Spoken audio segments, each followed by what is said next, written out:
Hello, everybody. Welcome to our talk, and thank you for joining us. Just a few words about Ralph. He is a dear friend. I've known him for, I was counting today, nearly 34 years. That's a lot.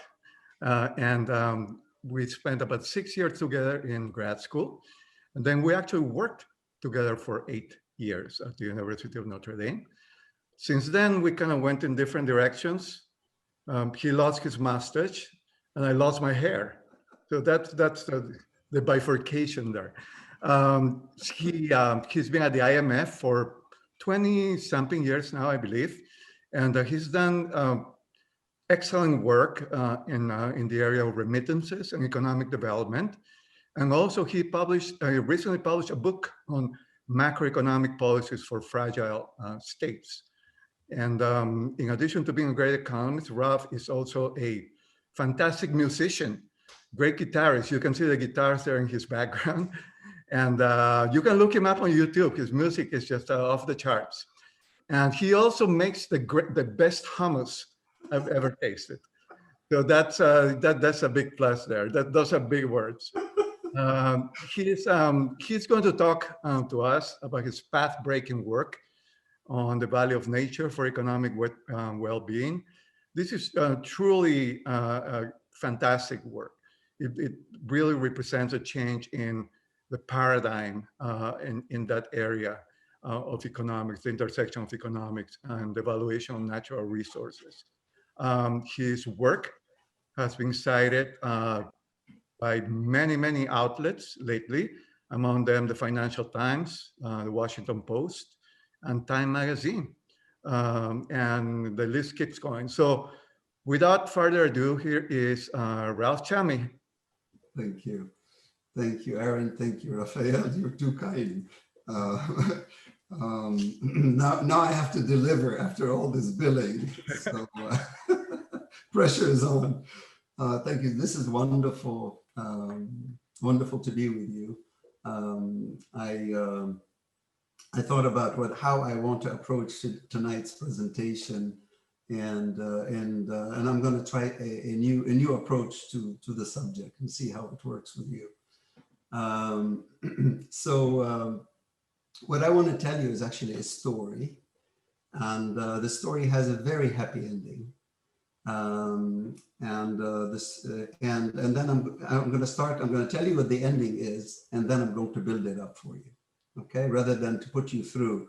In case you want to leave early, at least you know the last chapter in the story. You will actually go away with the last chapter, and if it intrigues you enough, maybe you'll stay and see whether the author was able to deliver the good tidings at the end. So the ending goes like this. At the end, we will have as Rafael mentioned, actually, we will have a new paradigm shift, a new framework, a new economic and financial framework that at its core nature will be at its core, or if you like, in its DNA.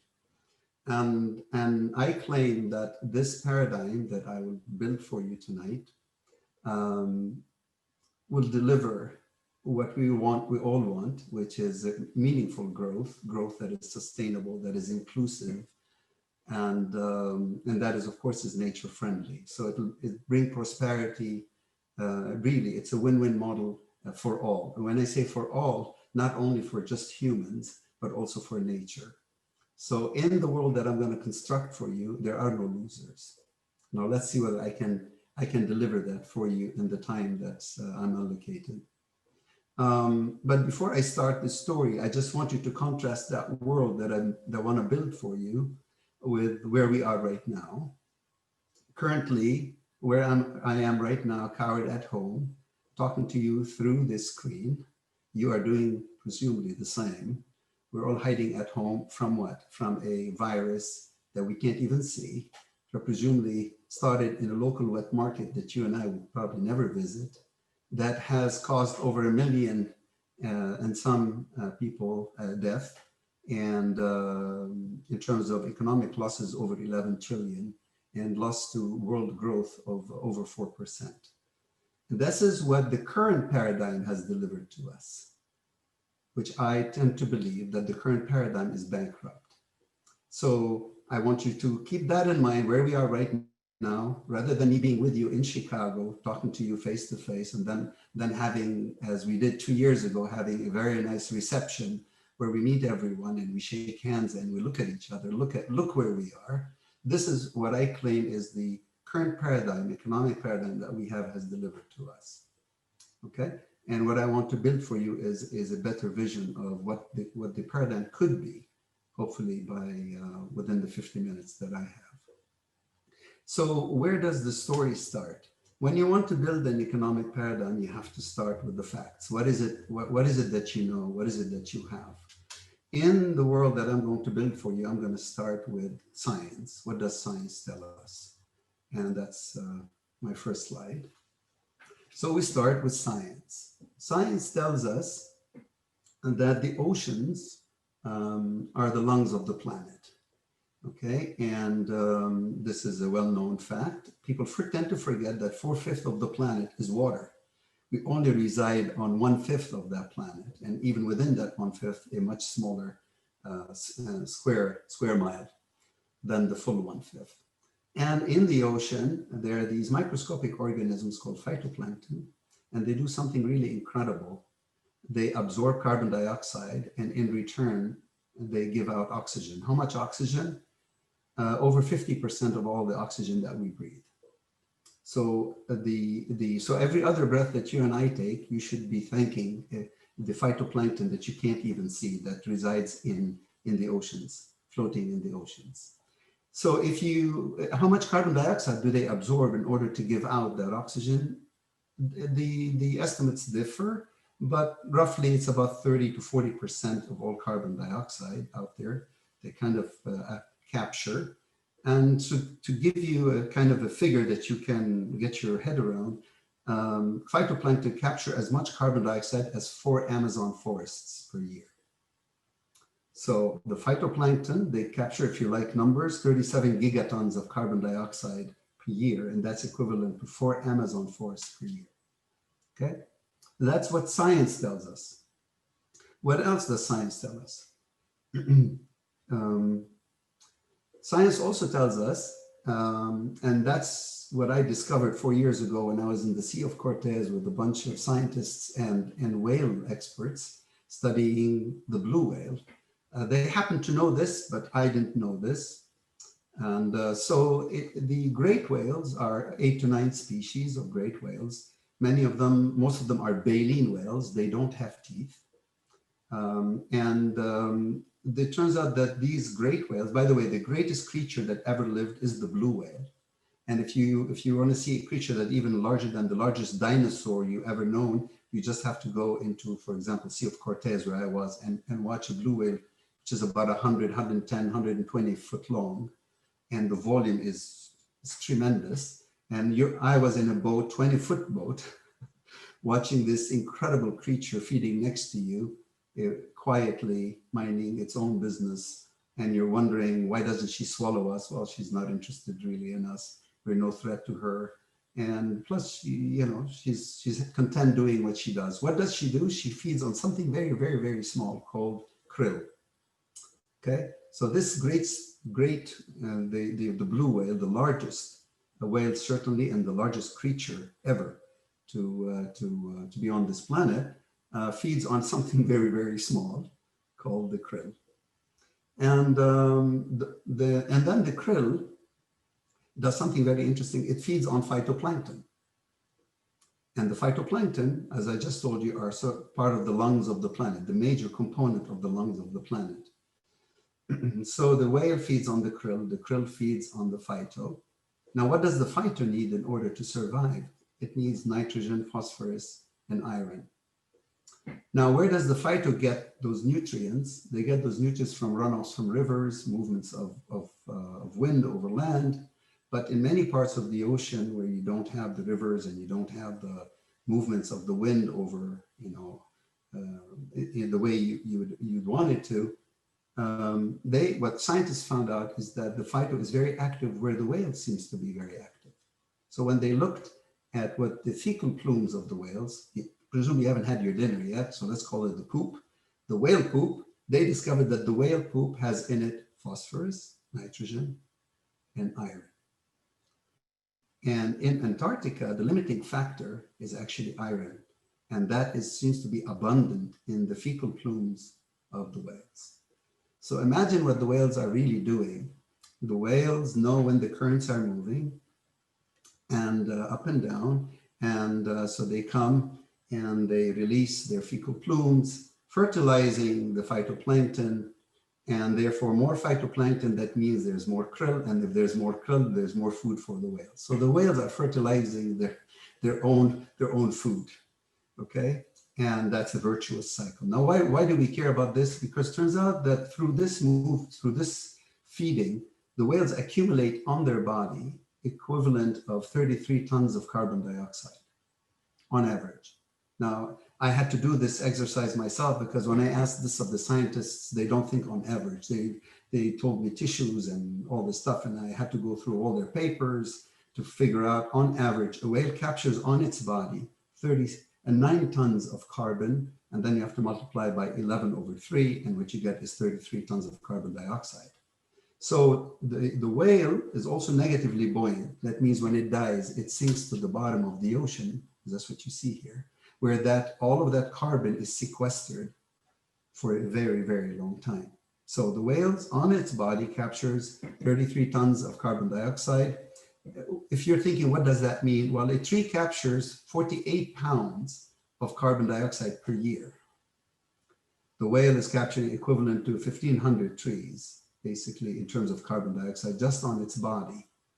It turns out that through its what's called the whale pump, this activity of moving up and down, moving the nutrients from the bottom of the ocean to the top, and through their fecal plumes, they are also fertilizing the lungs of the planet, increasing their productivity, adding to the carbon sequestration story. So when I looked at with the colleagues how much carbon the whales are contributing to on their body, and indirectly through the fertilization of phytoplankton, turns out they're equivalent in terms of carbon dioxide to thousands of trees. And that's one single whale. Okay, that's one single whale. All right. What does also science, science tells us that where the whales are active and vibrant, turns out that there's a positive relationship between whales and fish. And there are scientific papers out there that basically show you the link between more whales means more fish. Of course, I'm a financial economist, so I was, well, how big is the fishing industry? Well, the fishing industry in its totality is about $375 billion industry. But that includes farm fishing. So not including farm fishing, you're looking at $150 billion industry in terms of wild fishing, to which a vibrant whale community contributes. What else do whales do? Well, there's a vibrant whale watching industry worldwide, and it's only in ticket sales is $2 billion per year. All right, so that's in the ocean.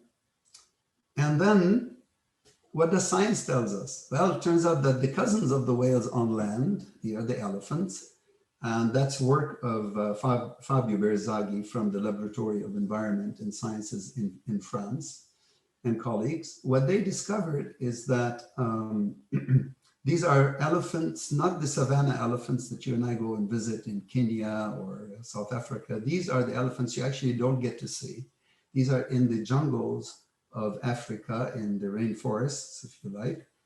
And so most of the time, no one can get to them. For one, it's not easy to get to them in many of the countries in which they reside, or they used to reside, are fragile states. So it's not safe to be there. But those elephants, it turns out the way they eat and the way they move in the forest, they turn out to have a very important relationship between them and the forest. So these elephants, as they walk around, they traipse over small shoots, young shoots, and small plants. And by destroying them and foraging on some of them, they allow the bigger trees to actually grow bigger and wider. And it's the bigger and bigger trunk tree that actually captures more carbon. So when I told you a tree captures 48 pounds of carbon per year, I was talking about a mature tree. So it turns out that what these scientists discovered is that those elephants, by walking around in the forest where they are and clearing the forest, they're allowing the older trees to grow bigger and wider in terms above ground and into the roots. So they calculated how much is the activity of these elephants adding to the carbon in the trees, in above soil and below soil, and the amount is quite significant. So this comes out of from the work of Fabio Berzaghi. So this, again, this is what science is telling us, right? So, so when I talk about a paradigm shift, so when I made that discovery in the Sea of Cortez 4 years ago, and then discussions with the people that work on the elephants, I also heard the other part of the story, which is their frustration that for me, for example, on the elephants, I knew nothing about this. My background actually isn't physics. I came into economics from the sciences. I knew that every human, every living being has carbon in it. I just had no idea that the elephants had that much carbon in them, or the whales for that matter. So this is what the scientists told me, but also I got to witness their frustration that despite the value of the elephants and the whales in terms of capturing carbon, meaning, helping us continue to breathe on this planet, they were dying. So in terms of the whale population, we used to have 5 million whales. We're down to 1 million. And some species within those great whales are on the verge of extinction. There's no way to resurrect those species. And in the elephants that I'm talking about, we used to have 1.1 million, and now we have less than 100,000. There was an article I was searching for tonight. I was going to put it here, which says the Côte d'Ivoire, Ivory Coast, has no longer any ivory because there are no more elephants there. They're extinct. So imagine now I'm listening to this conversation where I know the science is telling us how valuable nature is to us. And these are just two examples. There are many more of the importance of nature to our own well-being. Yet their frustration of the scientists that no one is paying attention. And then when you talk about conservation, you're always appealing to the altruists or the converts. You're preaching to the converts. People that already have the proclivity that believe that all creatures should be given the chance to survive. But that's not enough because obviously whales are dying and the elephants are dying, many species. So I was listening to this conversation. I thought, well, wait a minute, maybe I can help. Maybe I can help by appealing to another set of stakeholders that are very important to this conversation who've been kept out of it for the longest time. And who are these people? People like me, coming from the markets, if you like, and the financial side, who think of it like, what's in it for me? So when those articles that I co-authored were meant for, not for the ethicists at heart or the conservationists at heart, because they're already converts. What I was talking to a segment of the society, the policymakers, the financial people who are thinking, should I care? Should I? And so the narrative is, even if you don't care for the whale, do you care for yourself? Well, the whale is absorbing as much carbon as thousands of trees. So saving the whale is saving yourself. Elephants are helping to sequester so much carbon that one elephant is equivalent to 2,200 trees in terms of carbon sequestration. So if you save an elephant, you are saving that much equivalent in terms of trees and therefore sequestering carbon dioxide. So I set out to make that argument. And what I also realized is the dissonance between what the scientists, the way scientists speak and the way policymakers speak and people in budgets. I've lived at the IMF for 22 years. I've been in the field negotiating with governments and so forth, and ministers of finance.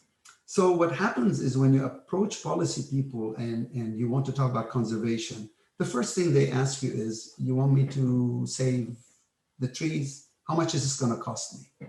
See, that's in dollars. And then they ask you, what do I get in return? And typically the scientists start saying, well, what you get is biodiversity and you get a vibrant ecosystem. The conversation is over. because the person with the purse is listening to apples and oranges. Cost is in dollars, but the benefit is in the world of science. And as a result, the two disciplines were talking across each other. They're not speaking the same language. So I realized that part of what could be the solution to the problem, or the resolution to this problem, is to translate the science into the language that policymakers can understand. Meaning, you take all the benefits in the science that I just described to you, and maybe I can convert it into dollars and cents, so that next time you have a conversation with someone who says, what's in it for me, says, why should I save the whale? You say, well, how much does it cost? X dollars to save a whale. What do I get in return? You get Y dollars. And Y is greater than X. And then you cost benefit, and then you win the argument. Okay?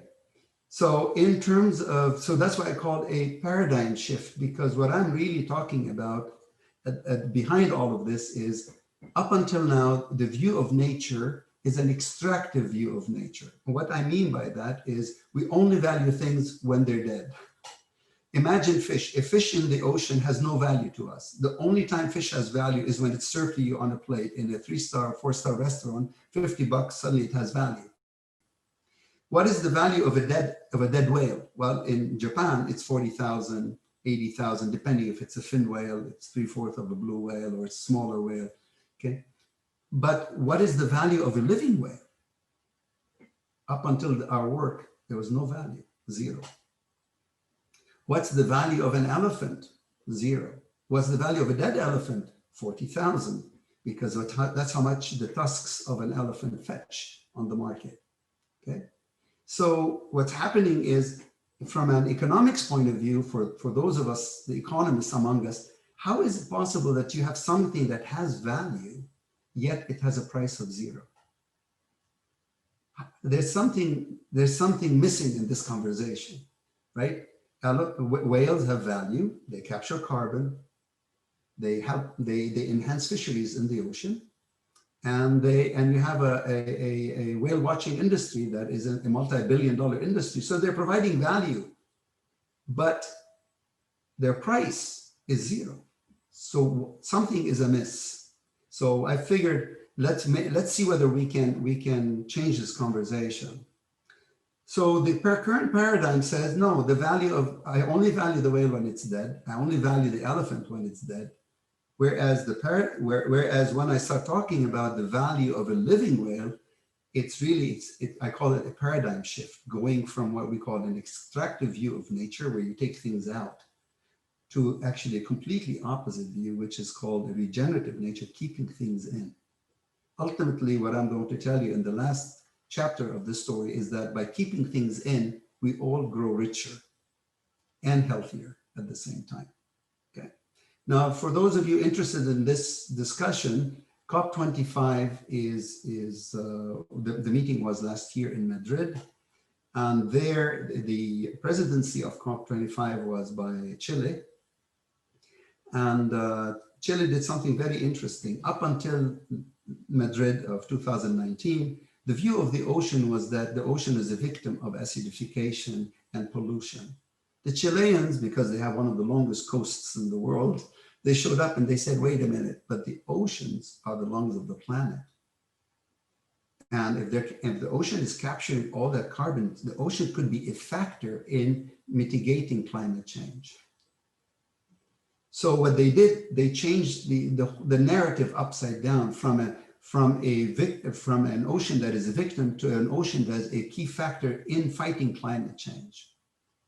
And that was just about the only thing that was agreed to at that meeting. Any other thing, the big players did not want to abide by any pricing for carbon. Okay, my own institution is pushing for $70, and it was falling on deaf ears and so forth. But everybody agreed that the oceans could be play a key factor. Could be a key factor in climate change, in fighting climate change. So, but that's not enough. I mean, the science is telling you nature is valuable. The next thing is, well, how do you translate that into the language of the policymaker? And that's what I felt our work was, a translation of language into another language. Only when you translate that language into the language of policymakers, which is dollars and cents, then you're doing apples and apples, oranges and oranges, and then we can start to move forward. And that's what I want to show you next. Okay. By the way, because all of us hear the word biodiversity is valuable, but these are two examples of how biodiversity is valuable. I talked about the elephants are valuable, the whales are valuable, the phytoplankton are valuable, the krill is valuable because they're all part of this incredible equation. Okay.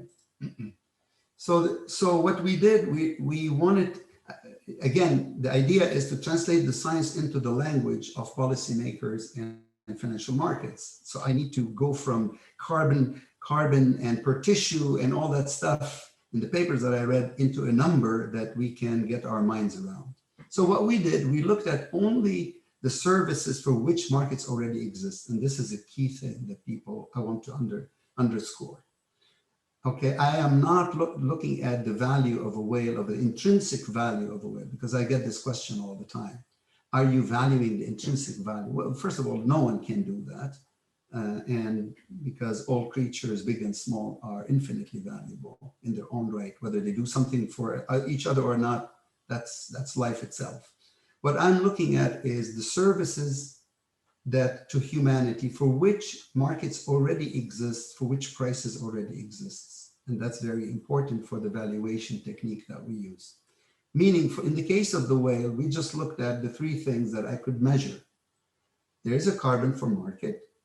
It's a well-known exchange market. You can go there and you can get the price of a metric ton of carbon dioxide. Currently, it's $26. Then there's in terms of fisheries, there's a global market for fisheries. As I said, it's about 350 billion, 275 billion. And there's a market for whale watching. We know the ticket sales. So by looking at the whale, at its impact on carbon sequestration, and across these three markets, we were able to value the whale at 2 million. And I tell you, 2 million is a minimum number, it's not really an upper bound, it's a lower bound. You may ask me later, hopefully somebody will say, why are you saying a lower bound? And I can explain to you. But as quickly as for those of you that, because I'm sure some of the students and faculty are sort of from the financial side, how do you do something like this? Take, for example, I'll give you one example how you do this. Well, the whale captures 33 tons of carbon dioxide on its body. That's in steady state. So that's a mature whale. Now, whales live, some species live 125 years, some live 95 years, some 75 years. I took 60 years. So think of a whale as like a zero coupon bond, if you like. Here, it's an asset that at the end of its life, unfortunately, sinks to the bottom of the ocean and sequesters with it 33 tons of carbon dioxide. So it's like it's a zero coupon bond after 60 years gives you a one-time payment of 33 tons of carbon dioxide. And what you got to do, as we always should do, is discount to the present, and you get a number. The whale also contributes to the fertilization of the phytoplankton, and the phytoplankton captures carbon on a yearly basis. So you can come up with a formula that tells you the whale is capturing carbon in a flow over the 60 years of its life. And what you do, you calculate that flow of carbon per year over 60 years. And then it's a bond, it's a coupon paying bond, if you like. And then you multiply by price and you discount it to the present. So you're just applying standard financial techniques. Of course, the model of the whale itself is a bit more sophisticated because you have to know more about the birth rate, death rate, survival rate, years to calving, years to adulthood, all this stuff. The paper is available, SSRN, the scientific paper. I think Aaron already put it out there. You're welcome to look at the appendix, and the mathematics is there. We did the same for the elephant. And same approach. We looked at, there's an appendix in our paper that goes through the model of the elephant growth and population growth and so forth. And again, what you get is that the value of a single elephant, only in carbon sequestration, not in tourism, not in anything else, okay? Only in carbon sequestration is $1.75 million. Okay. If you think this is only about whales and elephants, no. Yeah, about a year ago, I was asked by the Environment Agency of the United Kingdom to value their salt marshes, to help value their salt. Why? Because salt marshes of England itself is disappearing very quickly. They're disappearing. There's only 10% of them left. Now, why is that important? Because it turns out that salt marshes, just like mangroves, seagrass, coral reefs, and so forth, they sequester a lot of carbon. So they were, and again, what was the problem that they were facing is that the person in charge of this, Roger Proudfoot, at the agency, was trying to protect what's left of the salt marshes, and his efforts were falling on deaf ears because there's a cost to protection, there's a cost to conservation, and that cost was very well understood in the agency. But what was missing from the conversation again was the benefit side. And when they would ask Roger, who's a scientist, what is the benefit of the salt marshes? He would say, well, the salt marshes, yeah, you'll have more biodiversity and the ecosystem is more vibrant, and perhaps it adds to this. And what his boss wanted to hear is, what is the benefit in pounds? Because the cost in pounds is understood, but she's not a scientist. So he was speaking a language that was foreign to her. So what I had to do with Roger is sit down and say, okay, what do salt marshes do? He said they capture 5 metric tons of carbon dioxide per hectare per year. Well, how much is left? He said 32,750,000 hectares of salt marshes. Okay, well, a healthy salt marsh lives how long? He said a healthy salt marsh lives 500 years. What else do they do? It turns out that salt marshes are a natural barrier against flooding. Okay. So it turns out that for England, they had very good data as, you know, how much, when they didn't have the salt marsh, how much was the damage? So we could do opportunity cost. Okay, if you had the salt marsh, how much you would have actually gained by not having to build a seawall. So when you put it all together, we came up with $14.7 billion in present value of having the salt marshes 10%. Something like this allows you to do another experiment, which is, what if we were to go back to 100%, how much would we gain? Or how much have we lost by destroying 90% of our salt marsh? By the way, I have here tourism, but we did not use tourism, and we did not use the fish stocks because the data was not really complete. So we just did carbon sequestration and in terms of flood control. So now we have the science. We do the valuation. The question is this enough? Okay, is this enough to make the case that we need to keep those whales alive because they're incredibly valuable for us? Turns out it's not enough because nature is under threat. For example, this is just one example of a tanker coming into the port of Los Angeles, and skewered on its bow is a blue whale. As big as a blue whale is relative to a tanker is actually small. Now, the tanker, I'm sure the captain didn't mean to kill that whale, but it doesn't see it. It hits it. Whales are creatures of habit, just like elephants, and they follow migratory routes. And that tanker didn't know, so it just basically rammed it, kills it. The estimate is hundreds of thousands of creatures of all kinds, whales, dolphins, what have you, end up being dead or injured, and you never hear about them because the ocean is vast. But that's the estimate. Per year, hundreds of thousands of them are dying or injured, fatally injured. Okay, so obviously the science and that knowledge that the scientists have about the value of nature is not enough, and us valuing nature still is not enough, because I can't go to the owner of the tanker and say, well, guess what, the whale is worth $2 million. And he says, yeah, so what? But I killed it, and I just came into the port of Los Angeles, and nothing happened to me. There's no bite, you see? And the same thing with poaching. By the way, the biggest threat to whales are ship strikes, not whaling. Okay, that used to be in the past. But whaling, except for a few countries, has been banned.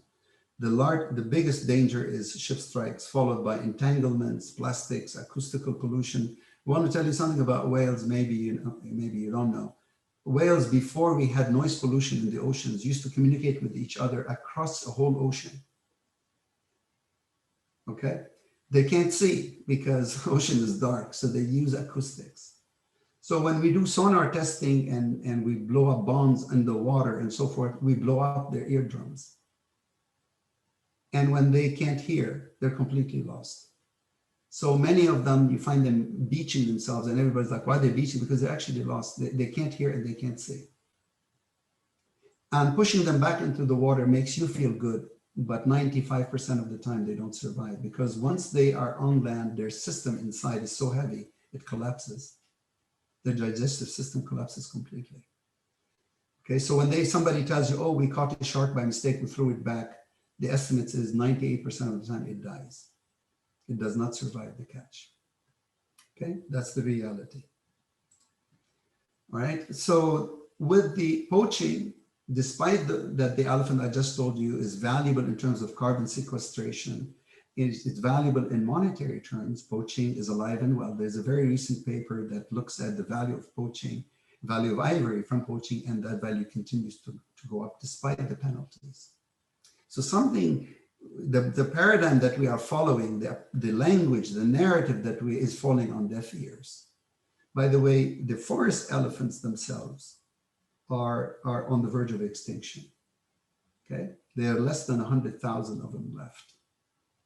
And they're the cousins of the elephants that you and I go to visit in the savannah. And even those are under threat. And those are in the forest ones are almost extinct. So their job of helping healthier forests in African countries, that's also under threat because those species are interacting with each other. So the question is, we know the science and we have the valuation, but that is not enough. So what do we need in order to change the game? Well, we need policy. We need policy. If something is valuable, I was looking at a speech by Mark Carney, the ex-governor of the Central Bank of the Bank of England. He was saying, it looks like the price of everything is the value of everything. The price of everything is the value of everything.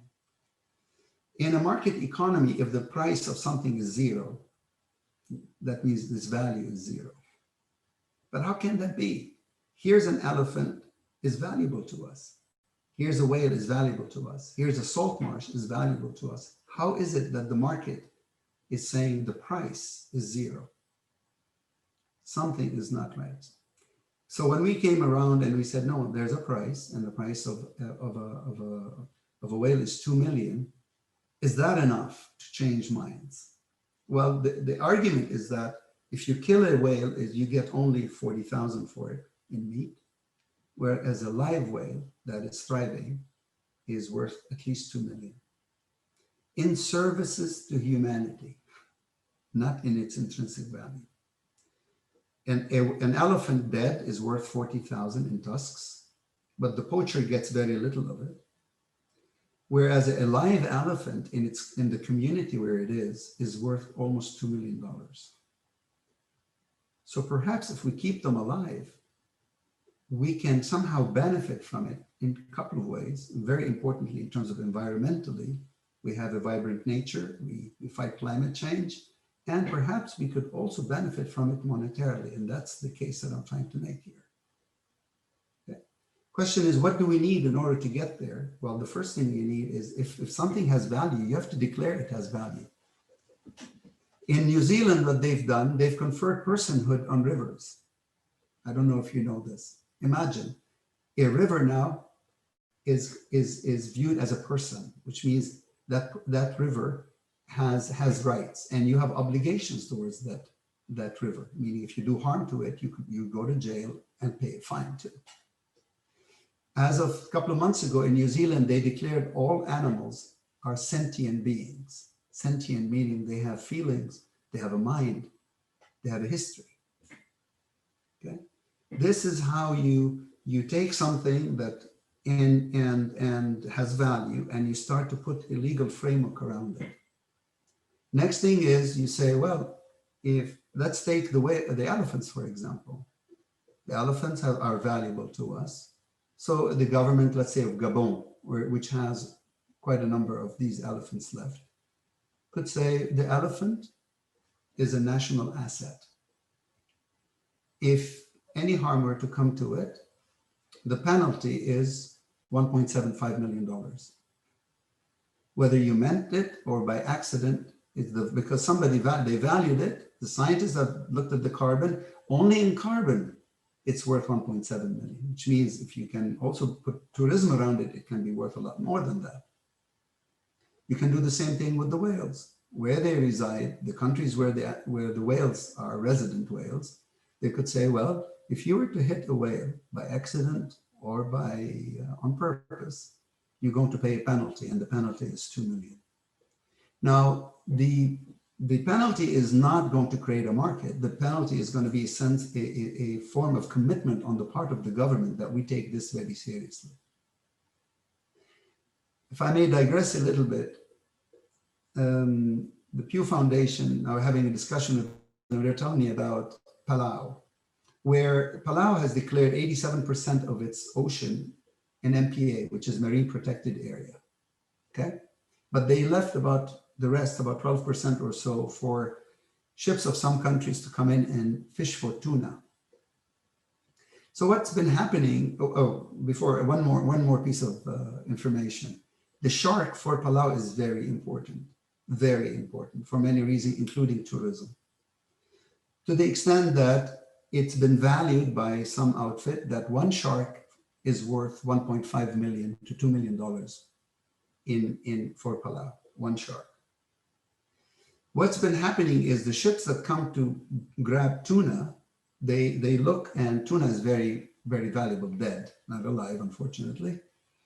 And so the captain of the ship looks and finds 10 sharks and 1 tuna. So what does the ship captain do? They throw the net. They grab the tuna, and the sharks are called collateral catch. How much penalty do they pay for it? 0. They claim that, oh, we grabbed the shark. We didn't mean to grab the shark. We were actually after the tuna, but we threw the shark back into the water. Well, those sharks are dead. So the question is, if you want to change the behavior of that captain or that fishing boat or vessel or fleet, you could do something like this. If you capture a shark by mistake or by accident or whatever, the penalty is 2 million, the value of the shark. Now, of course, the captain will say, well, they may catch me, they may not catch me. It doesn't really matter. There's a probability that he may be caught. And that would give you enough of a pause to think next time you see 10 sharks and 1 tuna, you say, my goodness, if they catch me with those 10 sharks, 2 times 10, that's $20 million in penalties. Okay? So if you want to take nature seriously, you need to protect it legally. You could confer on it personhood. You could call it an asset. And then the legal guys come in and they codify it as capital, if you like. And then that becomes what we call natural capital. But you have to put, the monetary value becomes very important, because how are you going to enforce it? What is the penalty? You need a floor. And the floor comes from the valuation that we're providing as an example. But to create a market, you need incentives. It's not enough to have penalties. Okay.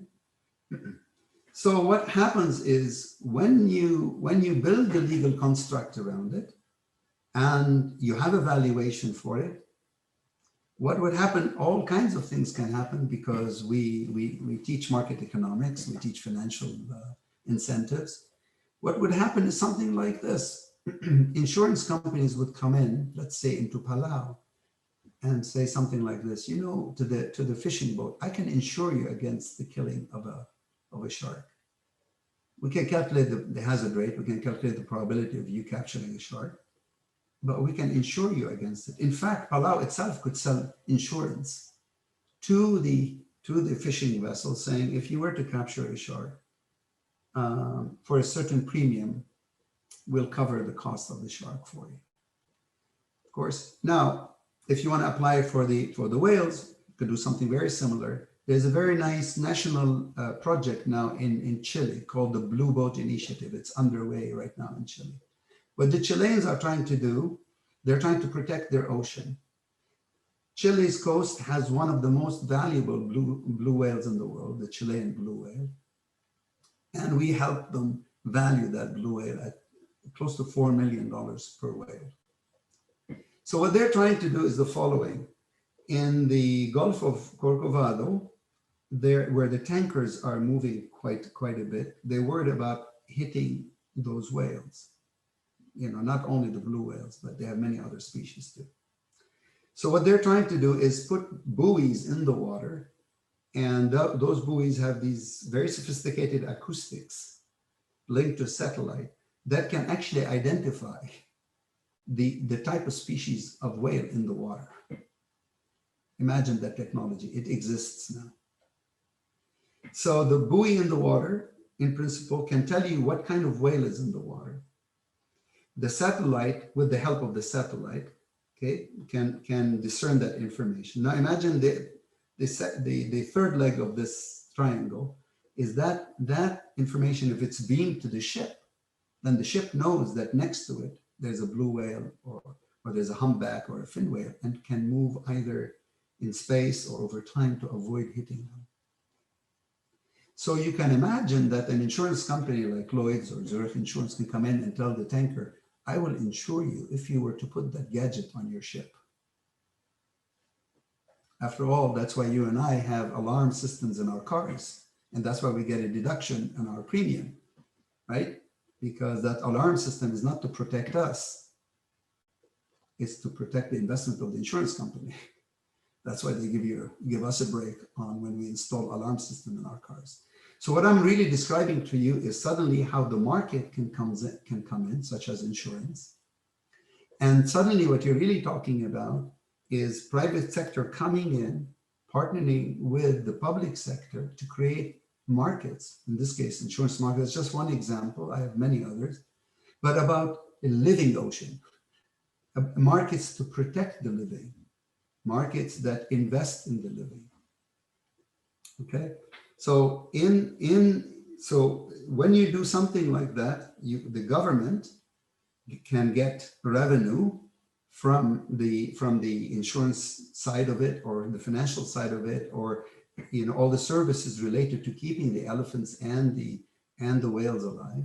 The local communities can get employment, meaningful employment, in looking after the whales or looking after the elephants. In Africa, a poacher gets nothing, measly dollars. It never gets the 40,000 that the tusks fetch. But the poacher risks being caught and being shot by the guards.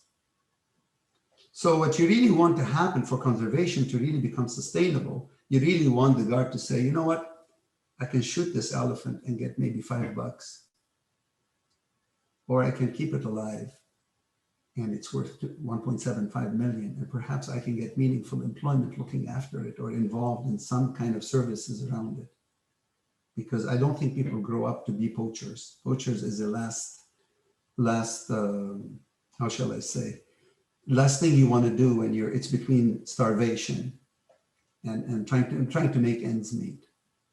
Okay, so what I'm describing is how you go from science to finance to creating the asset itself, endowing it with rights, putting the legal contours around it, creating incentives. Therefore, you create markets around what I call a renewable resource. And that is what I call the paradigm shift. Because now what we're talking about, the more the nature is alive. If we have 1 million whales, we used to have 5 million.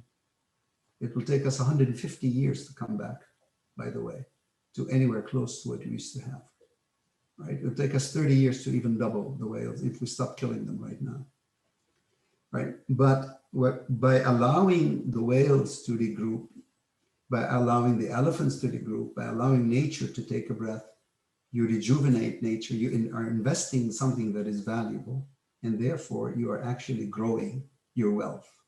and at the same time contributing to better health. Okay?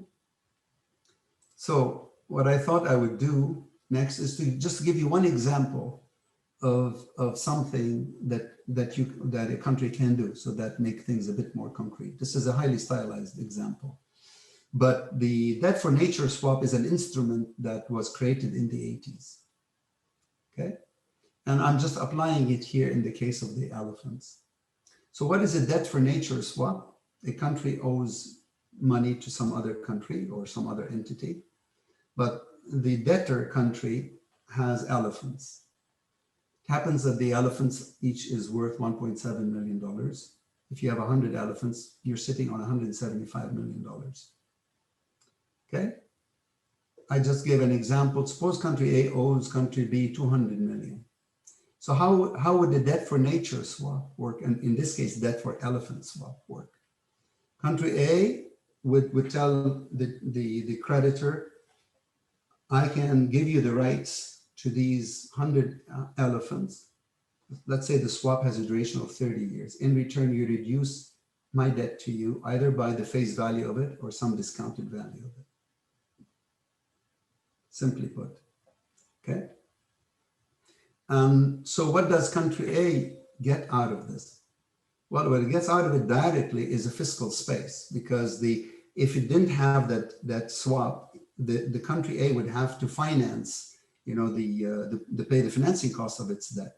So whatever it saved on the financing side of the debt, that we call it a fiscal space, which it allows it to spend that money on public goods or on income to the local communities. Their job would be now is to look after the elephants on behalf of the creditor. Okay, so country A gets to look after the elephants on behalf of country B. Country A gets the fiscal space. The local communities are incredibly important, because for anybody who works in conservation, we all understand that unless the local communities find ownership, you cannot sustain these efforts.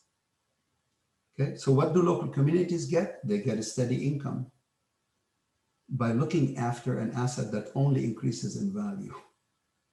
Why will it increase in value? Because the more you have, first of all, it increases in value in terms of price. The price of carbon is only going up.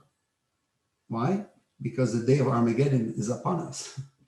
And we have countries that have made commitments to zero carbon emission, which means you have to meet it by 2030 or 2050. So firms have made commitments, countries have made commitments not to reach the 1.5 degrees, which means the demand for carbon offsetting technologies is going to be huge, which means the price is only going to go up for this natural asset. So the local communities get meaningful employment and meaningful income. Okay, so what does country A also get? Well, obviously, when you have a healthier elephant community, you have healthier forests, you have cleaner environment, you have resilience of the economy. You're also diversifying your economy away from, digging for minerals and primary products and oil and all that stuff, which is all extractive, doesn't add anything into nature. What does the creditor B gets out of it? Well, you get collateral.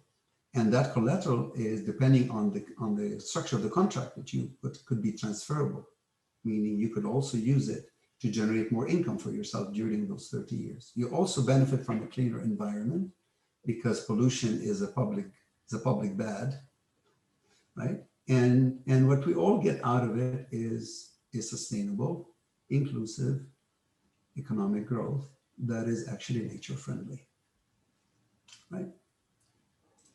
And I have another example. I can skip over that. This is use the carbon credits. I can go back into this if somebody's interested.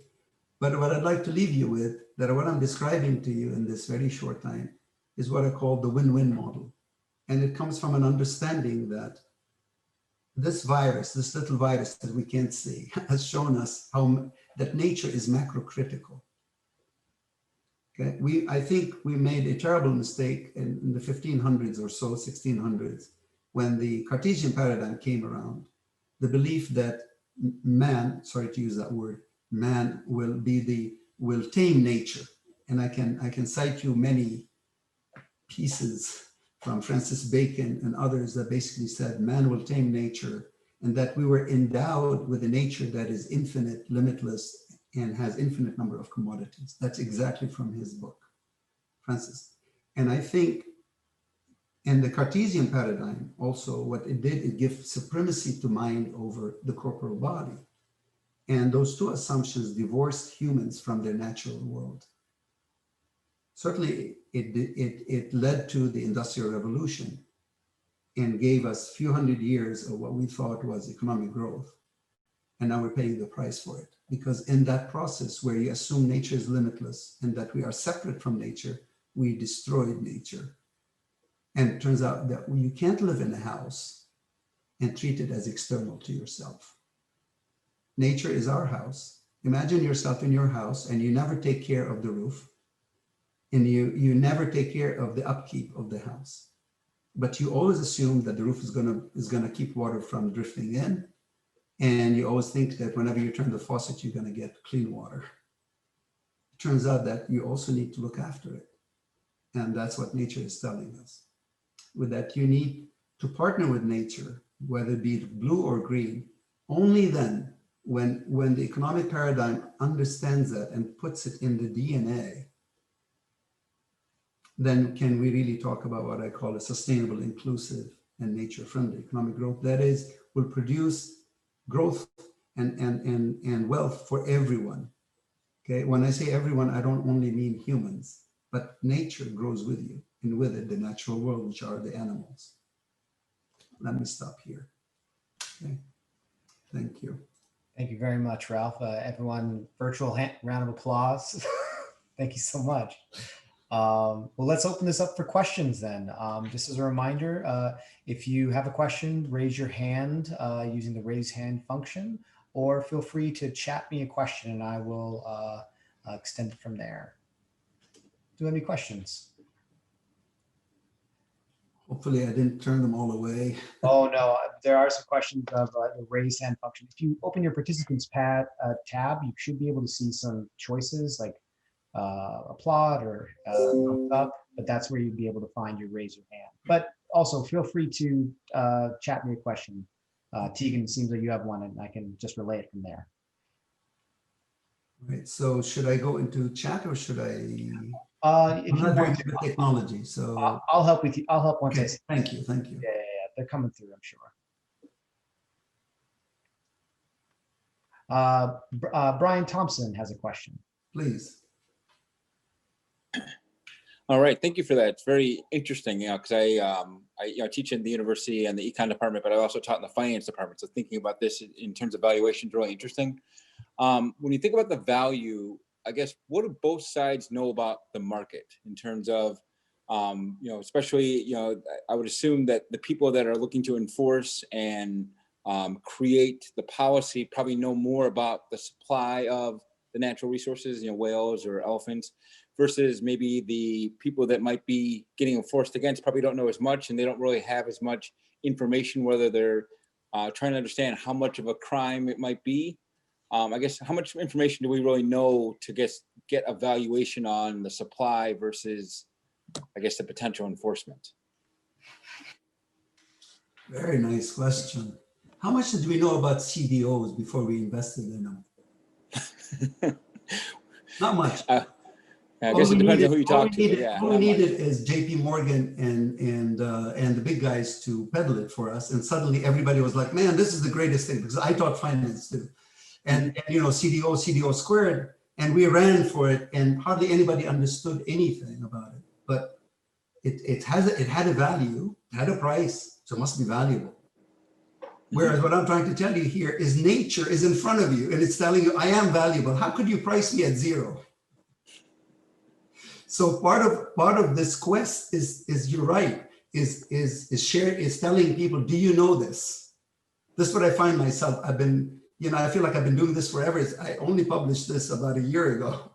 Mm-hmm. But life has like 180 degrees, which I found myself most of the time talking about, do you know this? And you're absolutely right. People don't know this. So they don't even know that the crime is being committed. They don't even know that there's an infraction.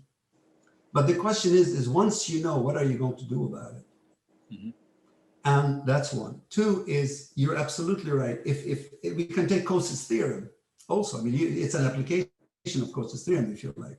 If I care about something more than you do, I should be compensating you on my behalf for looking after it.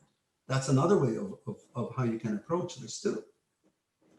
But I think it's very important for the markets to take you seriously, like what they did in New Zealand. By the way, do you know that bees in countries they've conferred personhood on bees in certain countries because they've realized that bees are incredibly important for pollination. If you don't have bees, you don't have nature. Mhm. So that's what I'm asking. That's what I'm pushing for, is that when you know that the elephants are, by the way, Ian Redmond, the famous Ian Redmond, he's like, is like Jane Goodall and of that same stature. It's been calling me saying, can you save the gorillas? If you save the elephants, you're saving the gorillas. I didn't know, I don't know anything about gorillas, as if I didn't know anything about elephants or the whales. It turns out that the gorillas, for them to survive, they need the elephants, because the elephants get rid of the vines. And if the elephants don't get rid of the vines, then the gorillas cannot actually fix their home in the trees. Wow. So the elephants die in Africa. The gorillas are going to probably suffer with them. And all of them have an impact on our lives. So the first thing that, your question is very deep. It's like, where do you go with this? First thing is the information. And in the case of the let's say the elephants, the government has to start that game. And we, all of us that have taught corporate finance, we know very well that everything started with the government endowing monopolies to certain entities, which started the game rolling. It wasn't the property rights. It was not the contract law. It was the state conferring benefits to certain parties around a certain asset that converted the asset to capital. So that's what corporate law does, right? I can either sell you my labor, or I can incorporate myself, and suddenly I become capital. I go from being a labor to being capital. Why am I able to do that? Because the law allows me to do that. So then we have to go back to law and say, you have an asset that has value for the human existence. The whale is capturing carbon dioxide equivalent to thousands of trees. It's what we call a nature-based solution to climate change. So rather than going and investing in some new technology that we don't even know this negative spillovers, why don't we use what we have? Mangroves, seagrass, salt marshes, coral reefs, elephants, whales. That's not nature-based solutions. So one is definitely outreach, along what you're saying, because people don't know that. But then the government can come in and say, this asset belongs to the country. And we're going to confer rights on it. We're going to put the legal contour around it. And if you harm it, there's a penalty, monetary fine. Once you have that, the game starts. The private sector realizes now that they can make money off of it. Now, let me explain to you how they can make money off of it. Not only the insurance companies, many companies right now have committed to zero carbon emission. Now, how are you going to do that? Two ways. Either you come up with new technology so that you fit your smokestacks so that no carbon dioxide goes up, or as carbon dioxide goes up, you have to invest in another technology that takes it down, right? There's only two options: change in the technology, or you invest in a technology that takes that, remember how we used to teach growth theory, right? And so you have the tub, it's full, and you have a spigot that's putting water into the tub, and a drain that takes the additional water out of it. So you have a smokestack that's bellowing out smoke with carbon. You need to have something that takes out that flow. Well, guess what? Elephants can help you there. Whales can help you there. Salt marshes can help you there. Seagrass can help you there. Mangroves can help you there. All we need to do is declare them as assets, and then the law can codify them as capital. And then we're off to the races, because then the markets come in. And then you have the governments making money, put them on their balance sheet, private sector making money, local communities finding meaningful employment and constant income coming in. And we all get to breathe cleaner air. And we all get to win. There are no losers here. Ralph, To my mind. the next question comes from Tegan. Yes, please. Hi, thank you so much. And thank you, Ralph, for taking the time to do this and also for the work that you do. Just the world needs it. And thank you so much for being out there fighting the good fight. My question is in regards to the debt for nature swap.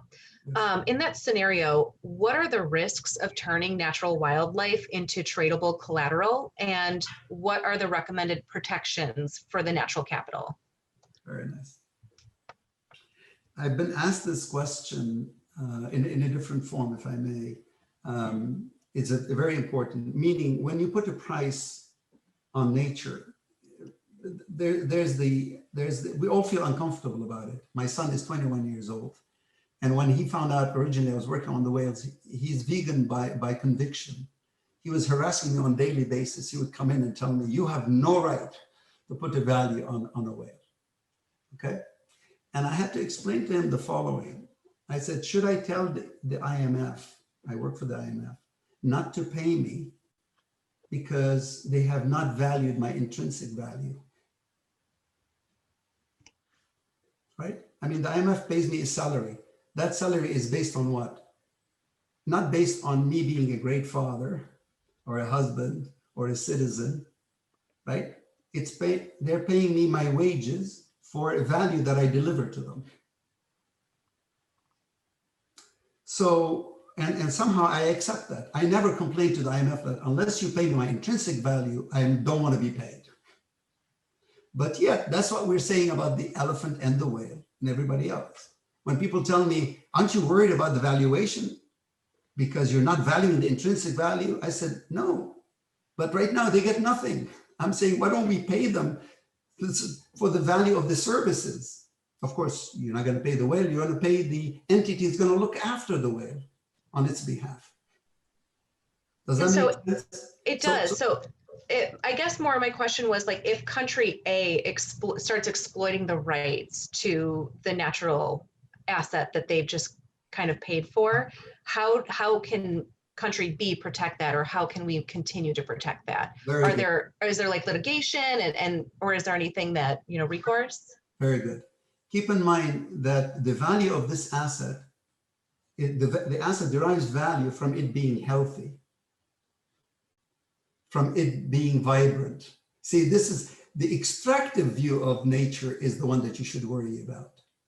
This one is a regenerative view, meaning country A will only get to use that collateral if the elephants are doing well.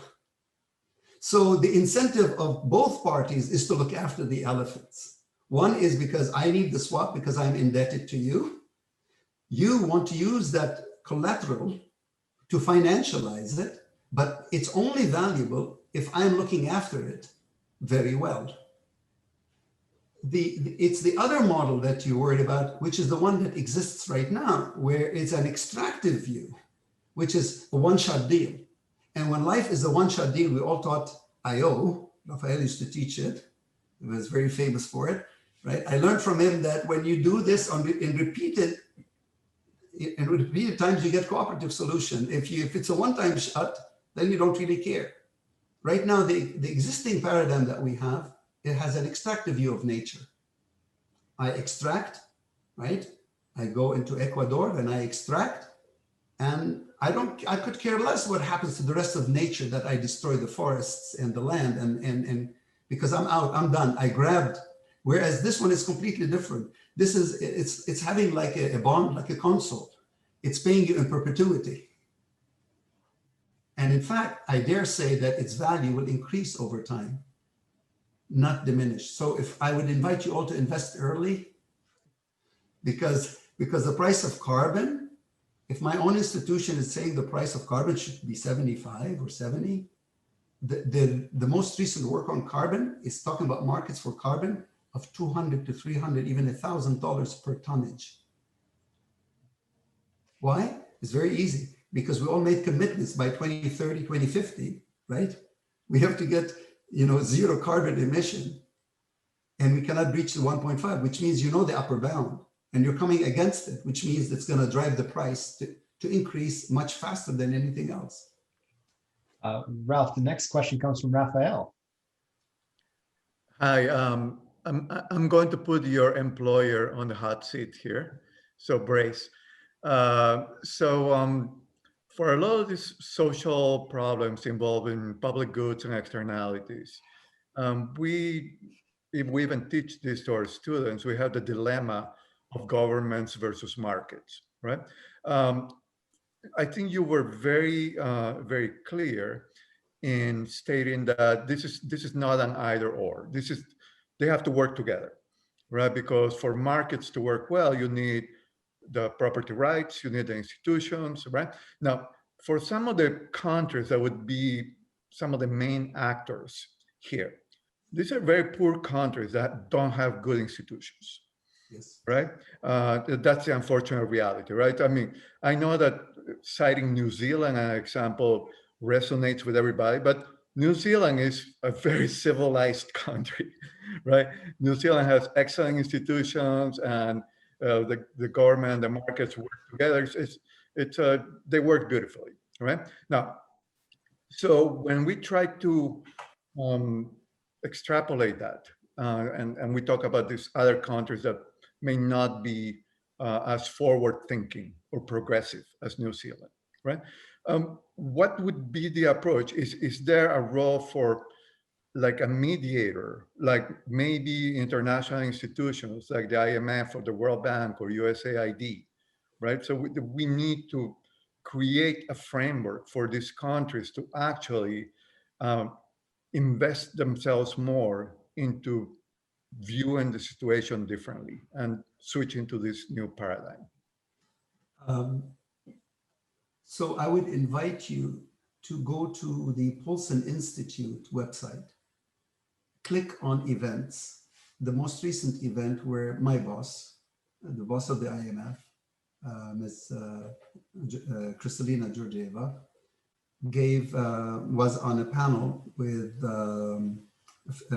Hank Paulson and with the head of IDB and with Thomas Lovejoy, who is actually the father of the Debt for Nature swap.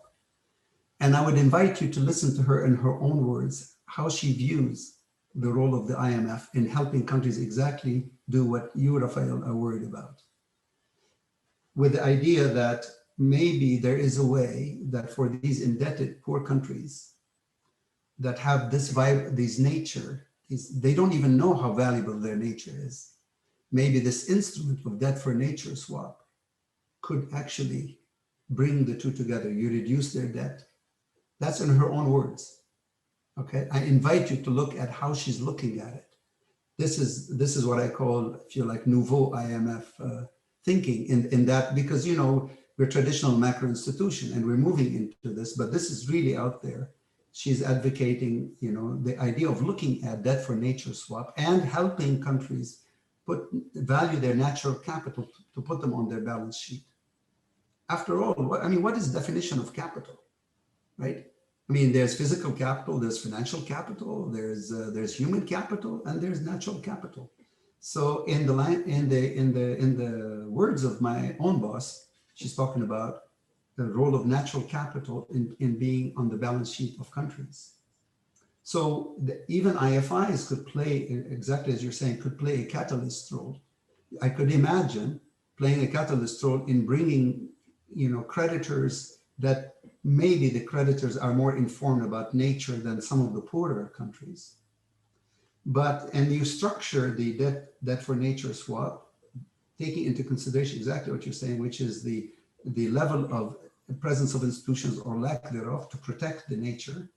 But those swaps, as Tegan was saying, how do you ensure that A or B does not abuse the natural asset?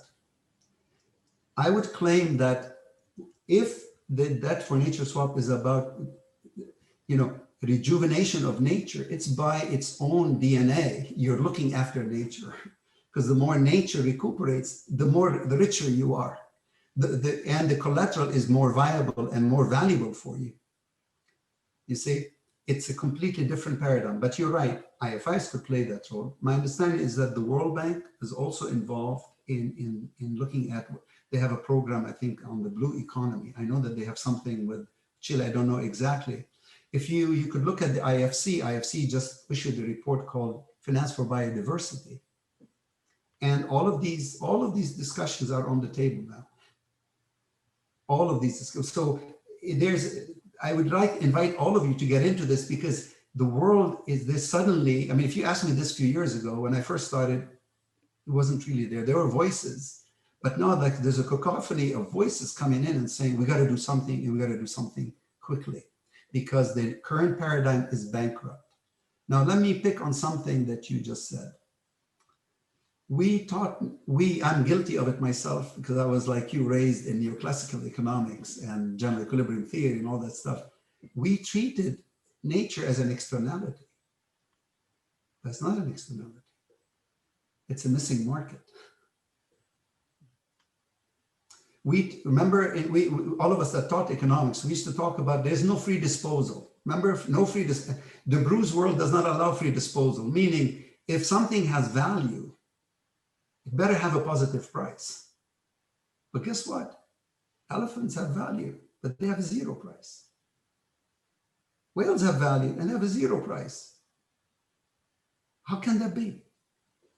How is it that you treat the house in which you live as an externality? It's not an externality. It's in the world in which you live. It's not external to you. You are part of it.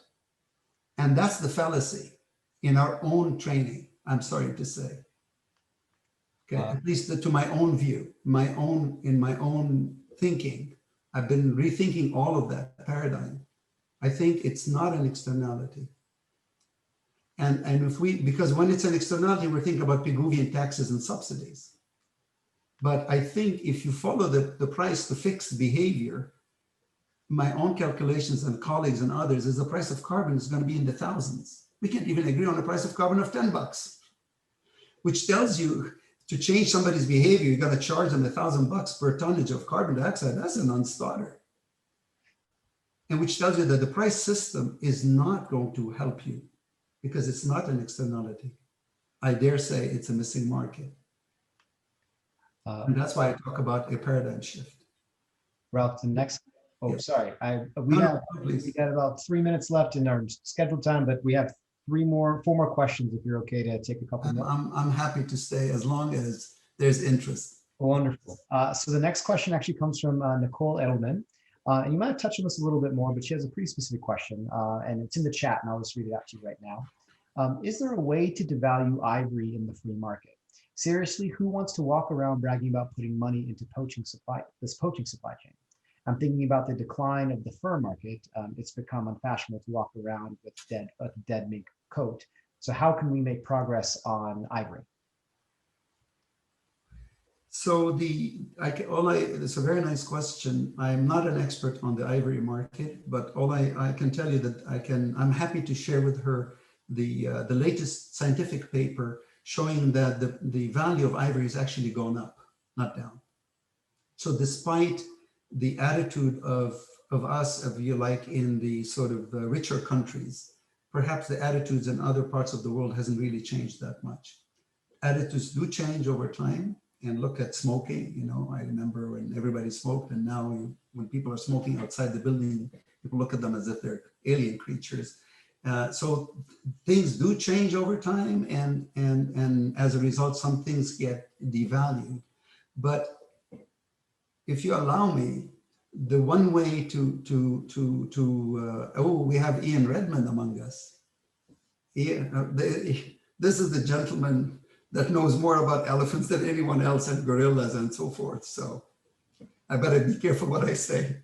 So, so one way to do this is create incentives for the elephant. So really what you want is you want the poacher, because this is where you win the case. By the way, just to let you know, COVID, something done aside from killing millions of, I mean, over 1 million people and destituting millions others and so forth, for the poorer countries, is it done something tremendously bad aside from the impact. For countries that depend on tourism, that revenue is gone. So if your country is a tourist country for you to, that relies on you coming to visit the elephants and so forth, no one is coming. So the tourism model for the time being is dead. So how are you going to keep the guards from unfortunately turning into poachers, because they need to live, they need to survive too. We need a model that says whether the tourists come or don't come, it doesn't really matter, because this elephant is going to bring you wealth. Whether tourists come or don't come is irrelevant. And that's the proposal that I'm putting to you, saying you can sell carbon credits against those elephants. That's the example too that I didn't show you. Okay, you can calculate, we actually did that calculation. You can figure out how much additional carbon is added every year as the population of elephants grows. All right, and you can do that. You can look at our paper and you can see the deltas, delta T over time. And so what you can do, you can trade that. You can trade carbon credits. So now Gabon doesn't need anybody to come or not come visit it. They can actually, if they have 100 elephants, okay, and they know how much the forest can handle, so they know the upper bound, and you do a gap analysis, and over time, you know, from the growth rate model, it tells you how many elephants you're going to have. So what you can do, you know the increase in the elephant population over time. You can track it period by period. And then what you can do, each elephant is worth this much in carbon credits. So Gabon can sell carbon credits. You don't really need tourists to come.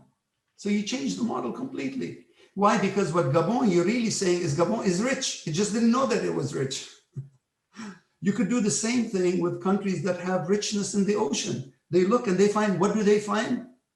Mangroves. If you want to talk about carbon sinks, talk about mangroves. I gave you an example of salt marshes. Mangroves are much bigger carbon sinks than salt, and they don't go anywhere. They don't migrate. They're sitting there. So this poor country can look and bring the scientists and say, what kind of mangroves do I have? Are they healthy, blah, blah, blah. You do all this analysis and you can actually sell carbon credits against the mangroves that you have. Tourists come, don't come, that's fine. That's icing on the cake. Ralph, but then I know I'm repeating myself. That's what happens when you get old, I guess.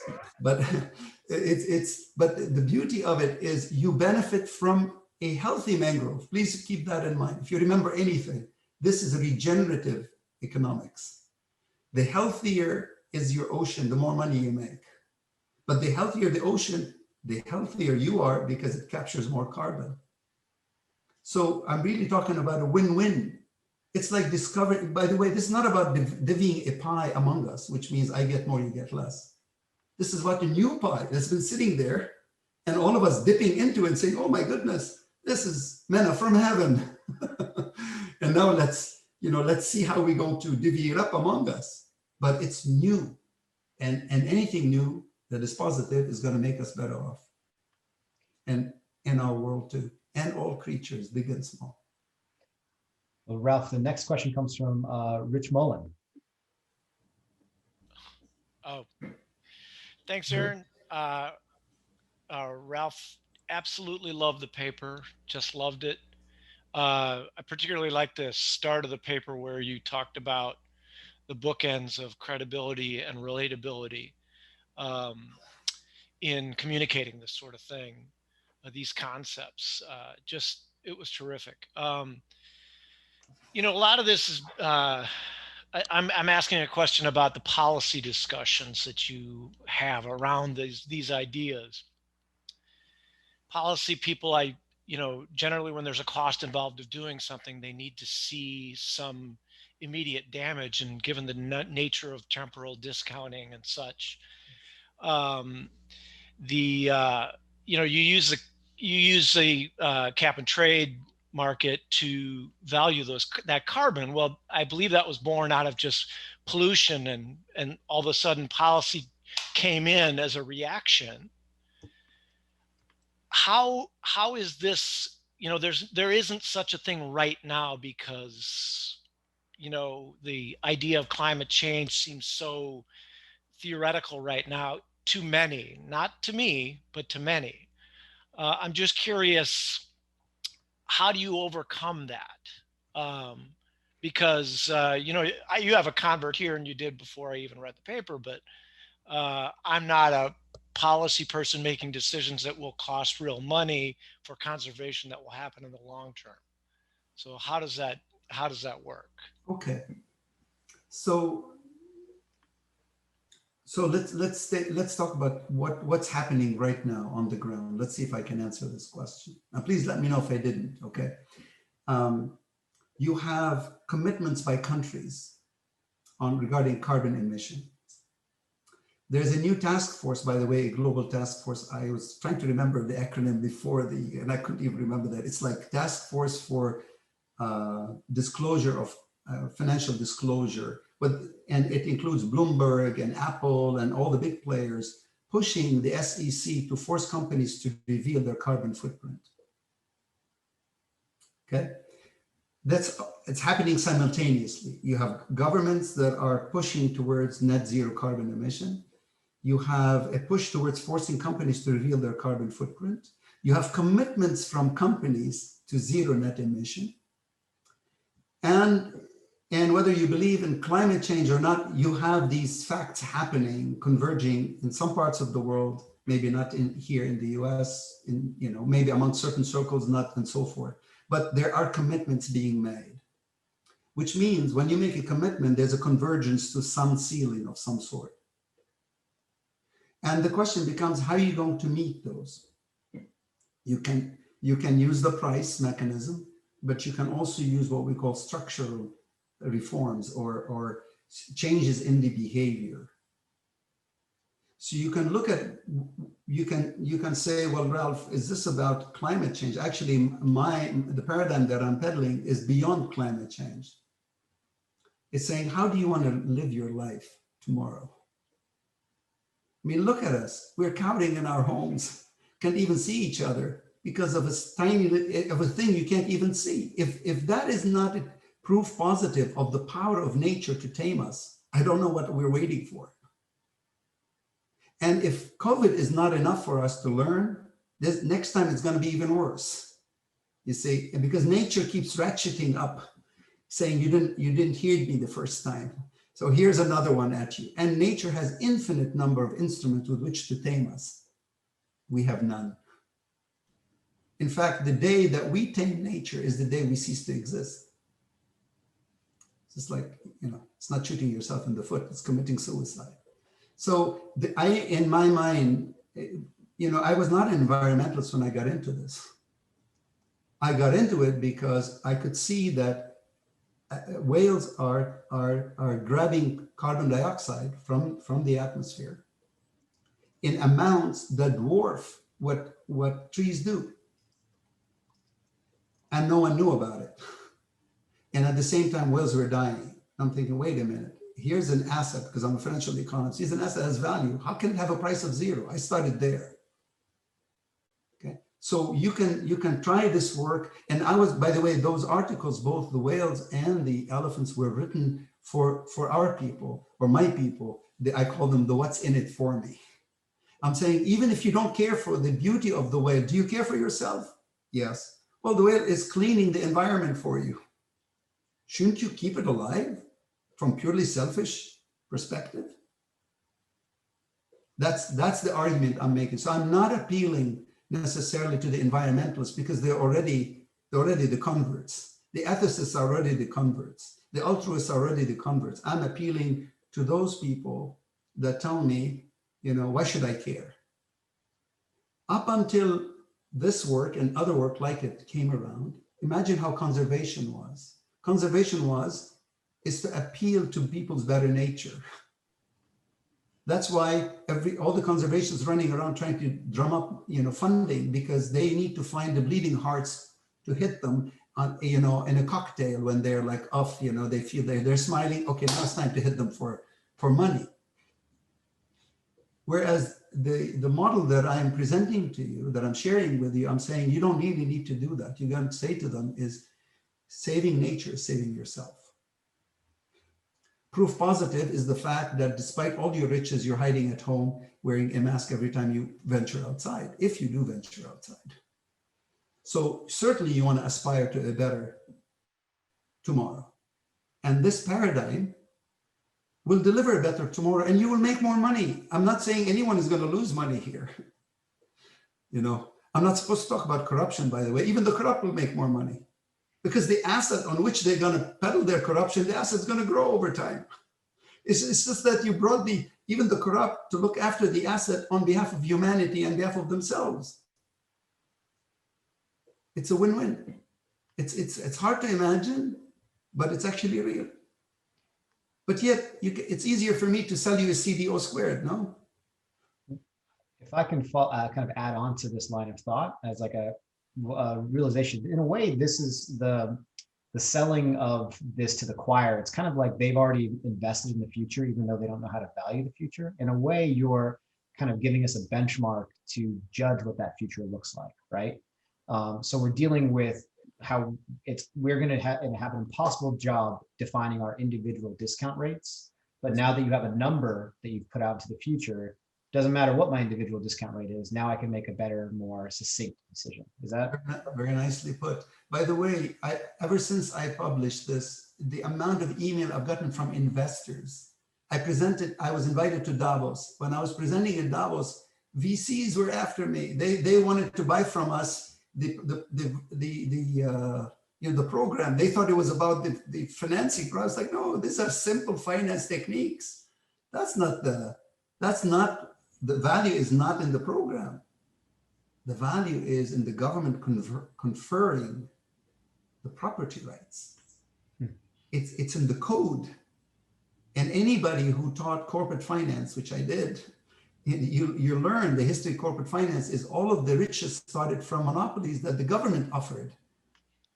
So I just want to chime in and just say you just answered my question by that comment about the investors contacting you. Yes. Because that is the start of the market. Absolutely. Right now it's an asset, it's a capital asset. You say it in the paper, but that turns it into a revenue stream that you can offset with the cost to the conservation. Exactly. So thank you.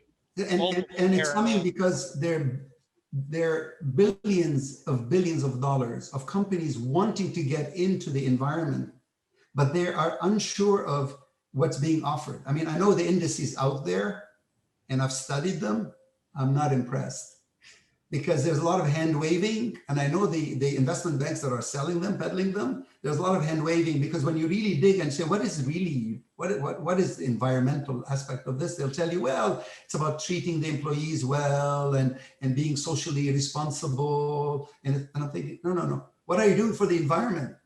Yeah, you should be treating your employees well for sure. but this is not about what are you doing for the environment. So what this is saying is this is measurable, Rich, as you read it, this measurable, meaning you can tell the company IBM, take IBM for example, how much carbon are you producing a year? I'll say 100 units. Okay, show me what technology are you going to get into that will offset the spigot, the flow by 100. Show me. What is it going to be? I need it to be, it could be nature-based, could be artificial, doesn't matter. Okay, but that's what I'm talking about. And this is where the market is going. And these are the emails that I'm getting now on I shouldn't say on daily basis, but quite often I presented at the stock exchange in Paris in last February. The investors were saying, how do we get into this market? What do we need? We need the legal structure. You need the legal structure because now you have the science and you have the value. To get going, you just have to look at the history of all of these, how assets became capital. It was codified by law. Ralph, we have 3 more questions. Thank you so much for your generous time and all these great questions everyone's offering. So the next question comes from Edith Freeze. Edith, are you still here? Yes, thank you so much. Hi, everyone. Hello. Mr. Chan, pleasure to meet you. My name is Carmen Edith Fries. I'm an indigenous woman from Ecuador. Currently, yes, currently I direct a nonprofit organization here in Chicago. And one of the projects is to keep Lake Michigan out of pollution, right? So we have been working hard. We got a very generous grant that helped us just for 6 months.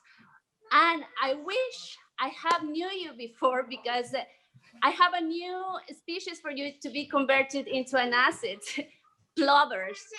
You know, the plovers for the first time in several years have arrived to sorry, my son is about to go to bed.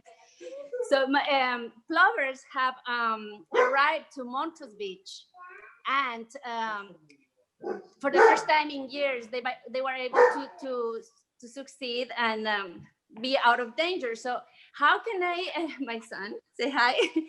How can I would like to convert?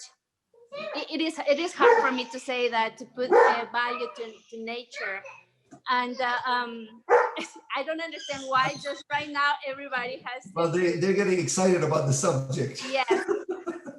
Well, let me put it to you this way. I apologize about it. No, it's okay. It's not the value. It's not the value of the creature that you're trying to. It's you are valuing its services, and not all of its services. The services for which we can measure the value. And this I want to underscore. People say, "Are you valuing biodiversity?" Some aspects of biodiversity, but certainly not all of it, because a lot of markets don't exist. We don't have prices for them. And I certainly am not going to invent those prices. I'm going to act as a price taker. I'm going to take prices as given, right? And I'm going to do my program. So I take the price of carbon as given. I don't debate it. So what would be for you, answer for you would be to know, what does it do for its environment in ways that we can measure? Meaning, does it help in certain ways? Does it enhance something that is measurable, as Rich was saying, measurable, relatable, credible? It's very important. By the way, we're not after the big numbers. When I was doing the whale, trust me, when I discovered that 3 years ago, I had to soul searching exercise. I don't mind sharing with the whole audience here. I actually had tears in my eyes, because I did the exercise 4 times for myself before I had the courage to call Connell and Tom Cosimano, my 2 colleagues who worked with me on this, to ask them to check whether my numbers were correct or not, because I was convinced I was wrong. And I had a reputation, because I work in an area of financial economics, remittances, and banking, and I said to myself, I'm not environmental economics.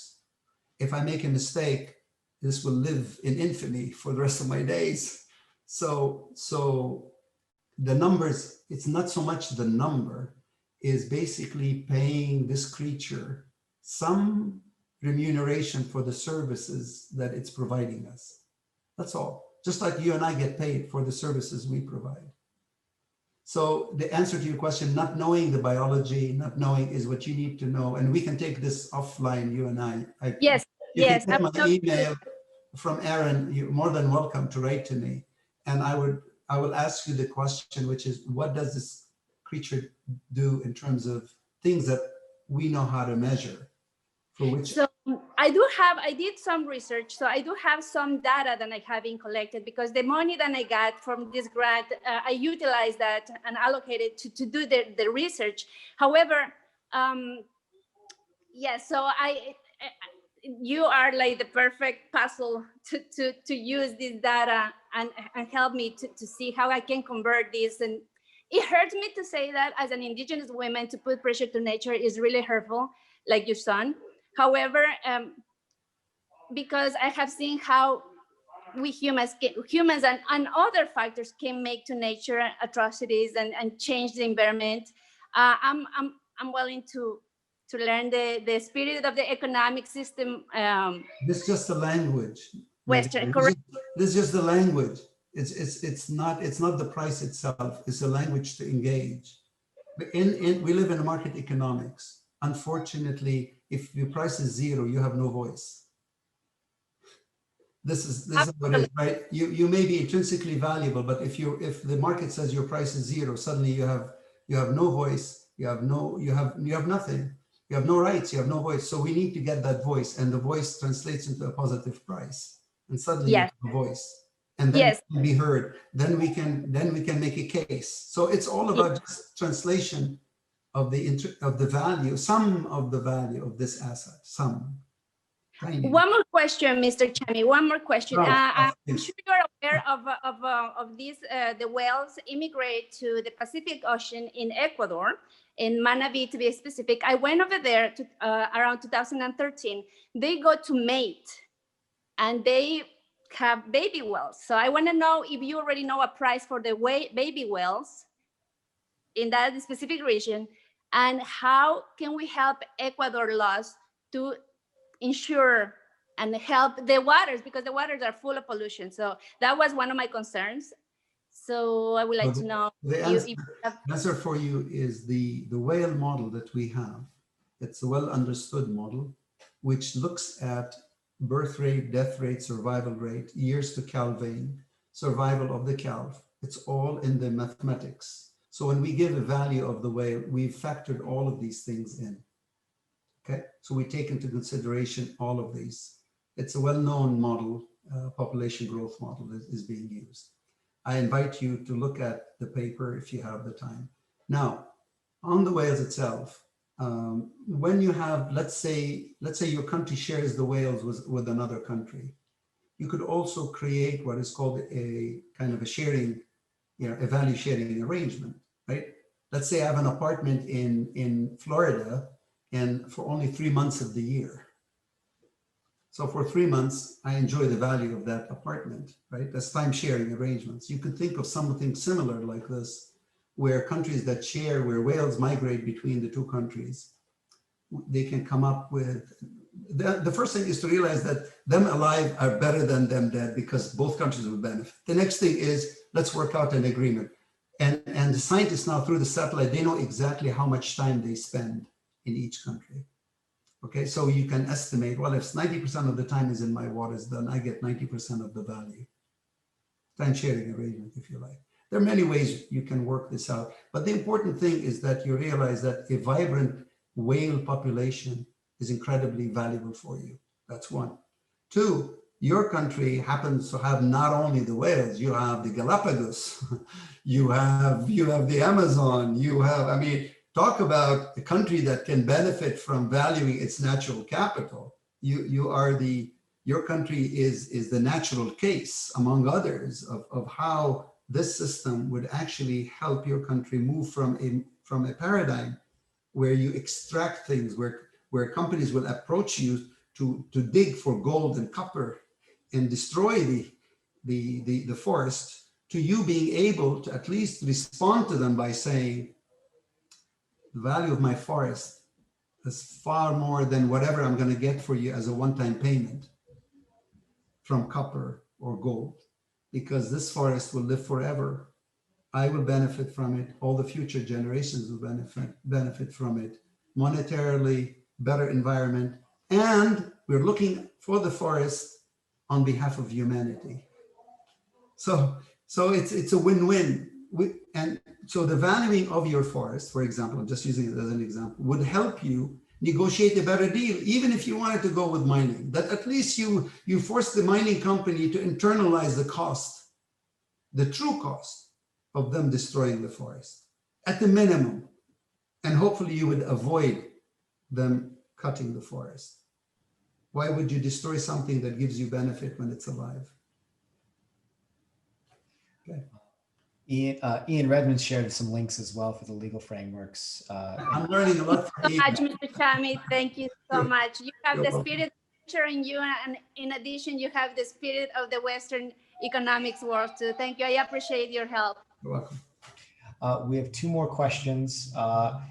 Jack is up next, and then we'll have 1 more question after that, and we'll call it.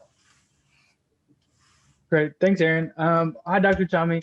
My question is about, I guess, your optimism about, I guess, the practical side of implementing these markets, right? From my understanding, it's a paradigm shift within the market economy, as you've mentioned. It's not a reimagining of how we organize our economy. So I guess how optimistic do you feel, or have you seen in other sort of implementations of this or things like this, of implementing these values and having the market, because I understand it as like a reordering of market, right? So these countries who we deem as poor are now have more assets on their balance sheet, right?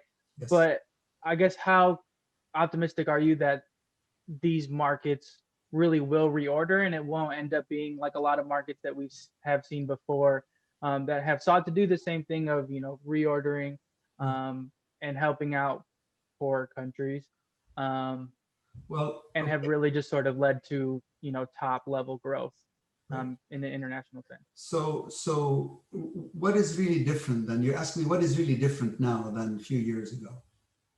What's really different now is the day of reckoning, the day of calamity is upon us in so many. I mean, the sad thing. I mean, the interesting part. It's not the uniform distribution, so it's not happening to all of us at the same time with the same intensity. It's happening in different places at different times, and therefore, some people say, "Well, it's not happening. It's happening for them. It's not happening for me." That's the tragedy of the commons, but it's happening. And the uniform shock was the COVID. it hit us all, and we're all hiding. So that didn't happen before, Jack. That's one. So there's a new consciousness in the world. I mean, you just have to. There's so much out there that people are writing about in organization. Even the managing director of the IMF is talking about natural capital and its role on the balance sheet. I invite you to go to her speech. It's really an eye opener to see somebody at the forefront leading the foremost international financial institution, the way she views the role of our institution in the fight against climate change. That's a change. That's a complete change, and it's a welcome change. So at the minimum, IFIs could play a catalyst role. Back to Raphael's point about countries that are poor countries that don't have the structure, that's where the IFS come in and protect the interests of those countries on behalf of the citizens. NGOs, CSOs could also play that role, capacity development and so forth, right? So you're telling me what is different? Technology is different. Key player here is technology. We didn't know, for example, I couldn't talk to you 3-4 years ago about technology that would identify the facial technology. I'd tell you what kind of whale is in the water. Can you imagine? That's the technology that they have now. That didn't exist. So how would I define, as the question was, collateral, right? One question was about collateral. How would I define it? Well, how would I ensure that there's no double counting, right? That I purchased the rights to pollute of an elephant, and then you did the same, and there's this Ponzi scheme going on. Well, now we have ways without physically intrusive tagging them and causing them skin cancer and all that stuff. There are novel ways, and that's the beauty of markets. They innovate, but they only innovate when, back to Richard's question, when there's an incentive for them to innovate. Mm. And anybody who tells you this ain't gonna happen, they haven't studied history of markets. The moment there's an incentive, markets innovate. That's Adam Smith, right? They innovate and whenever people see a chance to make money, they're going to put their expertise to it. The beauty of it here, there's no harm done, because your expertise now is trying to figure out ways to make the asset more valuable. And this asset, it grows more value as it gets healthier. Mm-hmm. And if somebody tells you, well, hey, why don't we have 1 billion whales? You can't have 1 billion whales, because millions of years of this earth deem that you should only have 4.5 to 5 million whales. That's the steady state number of whales. Mm-hmm. So before whaling, we had 4.5 for whatever reason. We didn't have 1 billion. Where are we? We're 1 million. So all we were saying is, let them live. Let them come back. Where are the elephants? 1 million. How many are they? They're less than 100,000. So what's new in this argument, technology is there, proclivity is there. What's looming over our heads in terms of policy is the 1.5 degrees. We cannot breach that. Right. So everybody is working not to breach that. So you can treat that as exogenous. If you're modeling, it's an exogenous. And then you say, okay, I know the upper bound and I know where I start. Now you want a smooth function. Okay, so it's going to increasing at an increasing rate, and then it's going to go concave for you. There you go. And then you can calculate all kinds of things with it. And that's what we do in the paper. I invite you to look at it. It's on SSR and the technical piece. If I can follow up with two quick ones, is the first being, I guess, recognizing that the day of reckoning being different depending on your line of latitude, right? We know that the Maldives, for example, are going to be underwater in I don't know how many years, whereas Chicago, Canada, wherever has a little bit more time. So I guess, how would you model that? And then two, when we talk about getting back to a steady state, and especially talking about, for example, animals, right? And I know it's a different, we're talking about the value dead or alive, but for example, cattle in the United States, right? We're way past, I believe, the steady state of what cattle should be in the United States, and we're having these negative environmental effects. So I'm wondering, sort of the negative externalities or the negative aspects of markets. And I guess that's my question about your optimism. Do you think that this, because it's not a reimagination of a market economy, do you think that, by including these things in markets, would we, eventually perhaps blow past and try and get 1 billion whales in the ocean in the same way that we have overpopulated the Americas, or at least North America, with cattle? I don't think so, because when we derived the value of the whale, we knew we were working towards the steady state of the 4.5 million. So our model has an upper bound, you see? Otherwise, so it's a gap analysis. It's the same thing if you look at how we did mathematically the elephants. It's a model that says in steady state, we had 1 million elephants. How many do we have now? 100,000. How long will it take? About 150 years to do this. And then you build, and there are population models well understood, but what you really need to define before you do your exercise is what is the upper bound? So you cannot go, this idea that we can just basically go to 1 billion doesn't work. I mean, it's not how the valuation works, which is going to guide markets and on which you're going to tranche it, Bitcoin it, blockchain it, because and all this stuff. We know exactly what the upper bound is and where the starting. And then you're working within those bounds. And this is where you find your inflection points and all that stuff. Now back to something that somebody asked, and I should have realized that. What I'm talking about is you cannot, somebody said, well, financialization, and you could actually, kind of trade, 1,000, maybe 1,000 whales for something else. No, I'm sorry. For those of you that teach microeconomics, this is not an isoquant, smooth isoquant. I'm sorry to tell you, this is a Leontief production. This is non-convex, meaning you cannot, why? Because if you don't have oxygen, what's a substitute for oxygen? What's a substitute for soil? What I'm saying is what the elephants do is unique, and you need the elephants. So it's complementarities. So there I'm sorry, you'll not be able to do your simple, our simple, derivatives there. These are non-convex. Non-convexities in the production.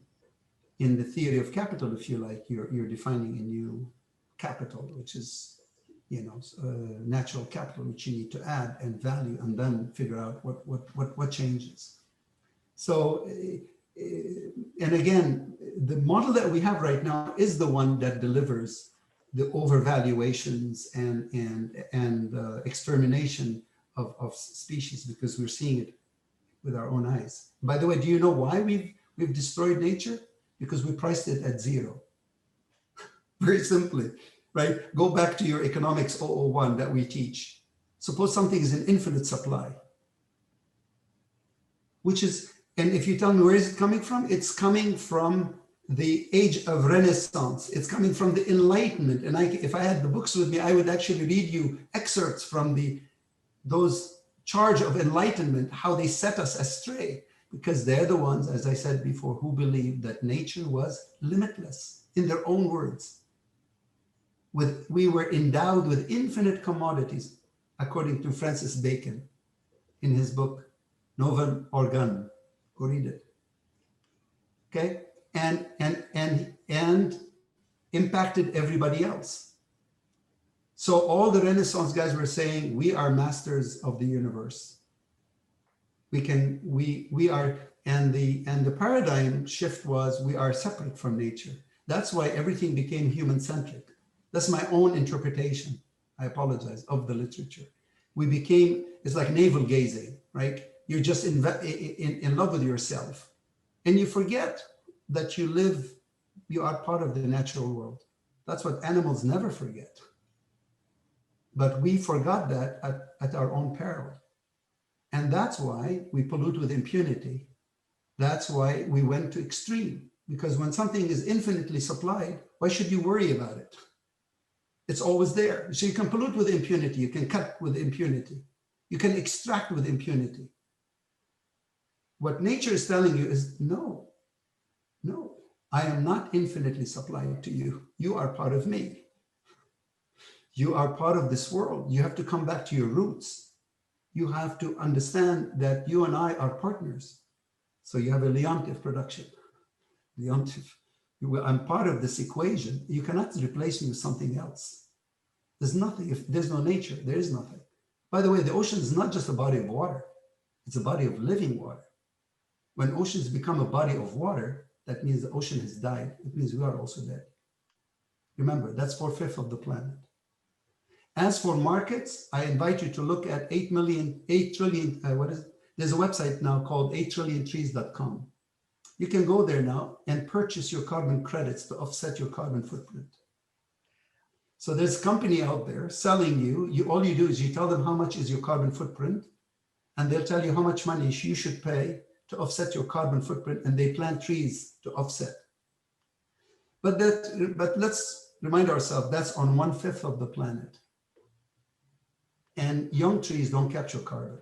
It's the mature trees that capture carbon. That's why we need to protect the forests, the Amazon, the old growth, because that's where the carbon story is. Okay? Yeah, we have one last question for you, and this is going to kick it over to Brian. Brian, go ahead. Thank you, Aaron. Really great presentation. I'm with the university, and I will be watching your presentation again with my class, which is on economics and society. This is a general freshman seminar, so my question is on behalf of them when they watch it. Freshmen are born 2001 to 2002 at this point. Oh my goodness.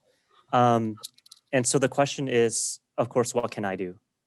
Now they will watch your presentation, feel both inspired as well as disillusioned. What could they study? How do they approach the next 4 years in their college studies? And how do they prepare to have the kind of impact that you describe between 5 years and 50 years from now? So what can I do is the question on their behalf. I think to my son, I was committing a crime when I started doing this. And our relationship has evolved beautifully because he even helped draft he actually inserted lines in the publication, on the first publication on the whales. I invited him to write down, to put his paragraph about the value and sanctity of life in it. The upshot of it is my son is 21 years old. And I went from not existing in his world to existing in a negative way to now basically he sees what we're trying to do here. This is a story of inspiration. This is not a story of desperation. What I'm trying to tell you is the work that we're doing says that tomorrow can be incredibly beautiful. All we got to realize, the big picture, you always with young people, you have to give them, when we do discounting of the future, older people like us can understand the future because we have a past. Younger people can't see the future because they don't have a past. So you need to bring the future to now. So you got to tell them the vision. The vision is that tomorrow can be beautiful for everybody. Tomorrow we can live in a world that where the humans see themselves as part of the natural world. It's time for us to come home. We have lived outside of nature for so long and devastated it in the process in ourselves.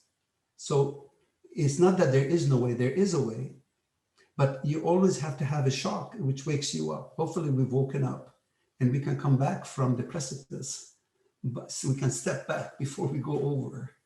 And we have the means, we have the technology, we have the means, we have the riches, we have everything, we have the knowledge. So what's stopping us? Really, I mean, to me right now, I ask myself every day, what's stopping us from doing it?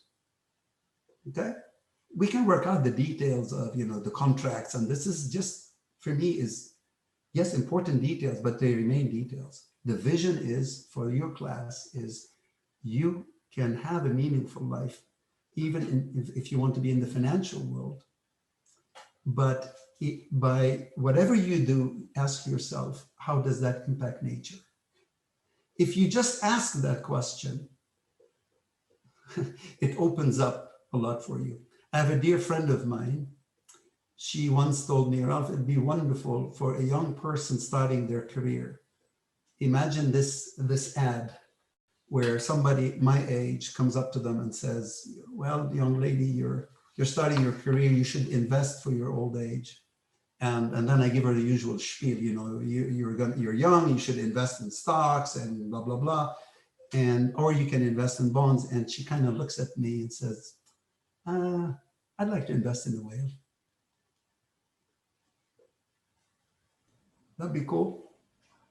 So first thing is with young people is to bring that knowledge and then giving them the tools of how that knowledge can be translated into their reality.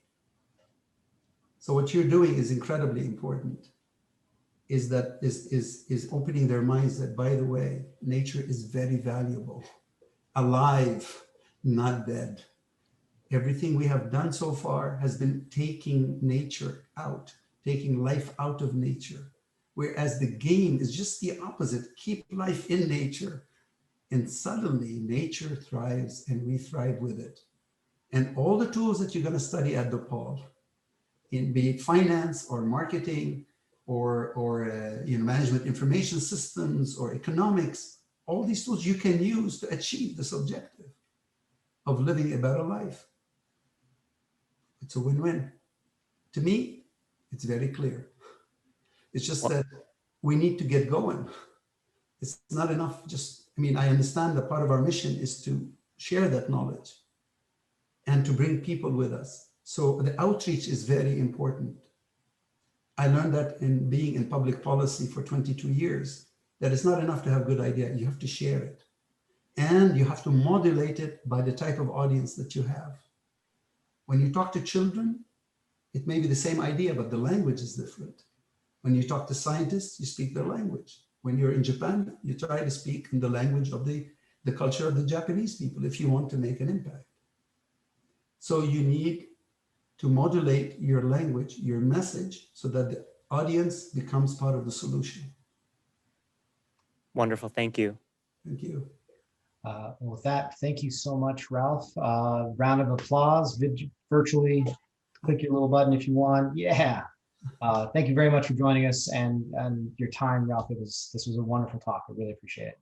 I'd like to thank you. I'd like to thank Rafael, Gabriela, my love, and to all of you. And thank you for those that stayed awake and with us. And thank you for the opportunity. And please, if you have questions beyond today, I'd be more than happy. And my colleagues who are with me on this work would be more than happy to respond. Because this is just, we're doing this and we keep evolving in terms of our work as we go along. So thank you so much.